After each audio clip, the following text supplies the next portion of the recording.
Iran और Israel के बीच संघर्ष शुरू हो गया है। शनिवार रविवार की रात इजराइल पर ईरान ने मिसाइल और ड्रोन के जरिए हमला बोला। इस हमले के कारण पूरी दुनिया टेंशन में आ गई। वहीं भारत के हितों पर भी अब खतरा मंडराने लगा। ईरान इजराइल पर ईरान के हमले से दुनिया भर में हलचल मची है। 13 अप्रैल की आधी रात ईरान ने इजराइल पर ताबड़तोड़ मिसाइल और ड्रोन दागे, जिनकी संख्या 300 से अधिक है। इस घटना ने मिडिल ईस्ट में तनाव बढ़ा दिया। ईरान ने इस हमले से एक दिन पहले ही इजराइल के एक जहाज को कब्जे में ले लिया था। इस जहाज में कुल 25 लोग सवार थे, जिनमें से 17 भारतीय हैं। इन हमलों के बीच अब इन 17 भारतीयों की सुरक्षा का मुद्दा भारत के लिए एक बड़ी चिंता बन गया। ईरान के रिवॉल्यूशनरी गार्ड्स ने हॉर्मुज स्ट्रेट से गुजर रहे इजराइल के एक जहाज MS एराइस को कब्जे में ले लिया।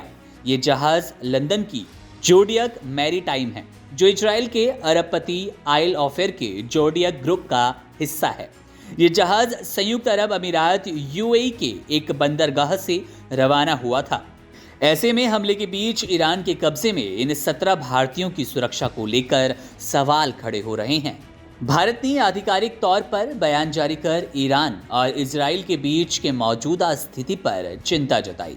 भारत सरकार का कहना है कि हम इजराइल और ईरान के बीच बढ़े तनाव को लेकर चिंतित हैं, जिससे क्षेत्र की शांति और सुरक्षा दोनों को खतरा है। भारत सरकार से जुड़े सूत्रों का कहना है कि सरकार इससे वाकिफ है कि ईरान ने MSC एरिस जहाज को कब्जे में लिया है। सरकार को पता है कि इस जहाज पर 17 भारतीय नागरिक हैं। भारतीय सरकार भारतीय नागरिकों की सुरक्षा और उनकी जल्द रिहाई को लेकर डिप्लोमेटिक माध्यमों के जरिए ईरान की सरकार के संपर्क में है। अगर इन देशों के बीच टकराव में इजाफा होता है तो भारत के लिए निश्चित रूप से चुनौती पैदा होगी। बता दें कि ईरान और इजराइल दोनों ही देशों से भारत के संबंध अच्छे हैं, लिहाजा कोई भी स्टैंड लेने से पहले भारत स्थिति पर पैनी नजर बनाए रखेगा। विदेश मंत्रालय ने इस टकराव पर प्रतिक्रिया देते हुए कहा, हम इजराइल और ईरान के बीच बढ़ती शत्रुता से गंभीर रूप से चिंतित हैं, जिससे क्षेत्र में शांति और सुरक्षा को खतरा पैदा हो गया। हम तत्काल तनाव कम करने, संयम बरतने, हिंसा से पीछे हटने और कूटनीति के रास्ते पर लौटने का आह्वान करते हैं।